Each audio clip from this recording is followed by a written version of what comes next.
Je dirige la scierie Duclos depuis 1 an et demi. Donc mon travail, c'est un travail de direction et d'encadrement, un petit peu comme un chef d'orchestre pourrait le faire. Moi, je ne sais pas jouer de tous les instruments, mais en tout cas, mon job à moi, c'est vraiment de faire en sorte que tout le monde et tout le process de fabrication de la scierie soit le plus fluide possible et le plus harmonieux.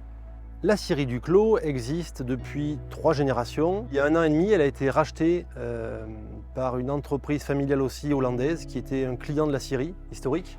Donc c'est le groupe Rollet qui a racheté. La dimension familiale est assez importante puisqu'on est d'abord une scierie de feuillus. Donc c'est des scieries encore à taille humaine. C'est beaucoup l'intervention de l'homme et de l'œil de l'homme et du savoir-faire qui va intervenir, que ce soit pour la découpe des grumes, le sciage pour le scieur de tête, mais aussi pour la personne qui va déligner. Tous les postes en fait nécessitent l'œil de l'homme et le savoir-faire. Alors déjà, ce qui nous différencie en tant que scierie, c'est le fait qu'on soit 100% chêne. On est vraiment spécialisé dans le chêne. C'est un tournant qui a été pris par Jean-Louis Duclos il y a déjà de nombreuses années. C'était une scierie qui était mixte, qui était multi-essence, puisque nous sommes aussi placés au sud du plateau de Millevaches, donc une région aussi de résineux. Mais essentiellement, nos bois viennent du plateau de Millevaches et de la région Limousin. Et c'est aussi lié à notre proximité avec un acteur majeur du bois Sorail, qui utilise essentiellement du chêne et dont on peut être un fournisseur finalement de proximité. Ça prend tout son sens d'un point de vue écologique aussi, avec des coûts de transport et des temps de transport diminués. La scierie Duclos commercialise à peu près tous les produits en termes de qualité que peut proposer le sciage du chêne. Nous ne faisons pas de mérin, qui est la qualité ultime dans le chêne, mais nous allons du plot dépareillé, en passant donc par les avivés, la charpente, donc du bois d'œuvre, en passant par le bois sorail, donc la traverse, ou le bois d'appareil, mais aussi la traverse paysagère et le calage.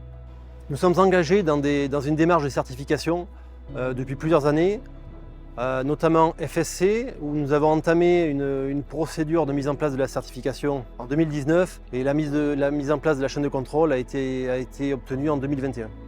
L'objectif au départ, c'était à la fois d'un point de vue éthique et écologique, puisque c'est plutôt vertueux pour notre filière et elle en a besoin, on a besoin d'évoluer aujourd'hui.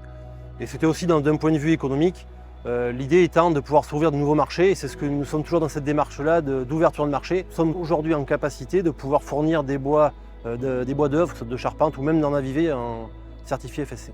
Actuellement, les attentes de nos clients envers la certification ont évolué, la demande est grandissante, que ce soit les donneurs d'ordre du secteur public ou les clients privés, du secteur privé.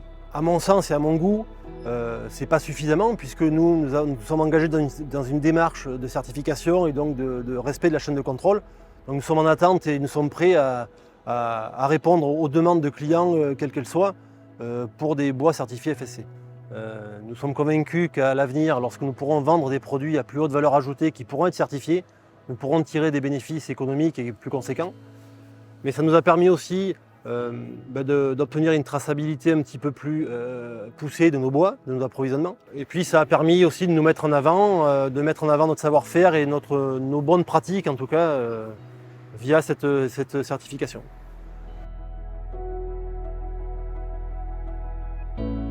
Le message donc, que je ferai passer aux acteurs de la filière bois et aussi à nos clients, c'est de ne pas uniquement baser leur point de vue et leur décision dans un souci uniquement de rentabilité, mais aussi de s'inscrire dans une démarche vertueuse et d'avenir pour la filière qui en a besoin, qui a besoin de se moderniser. Plus nous serons nombreux à nous engager dans la certification FSC, plus cela nous permettra d'obtenir des marchés, que ce soit pour nos approvisionnements ou pour vendre nos produits, et pour faire face aux enjeux de demain, que ce soit climatiques ou économiques.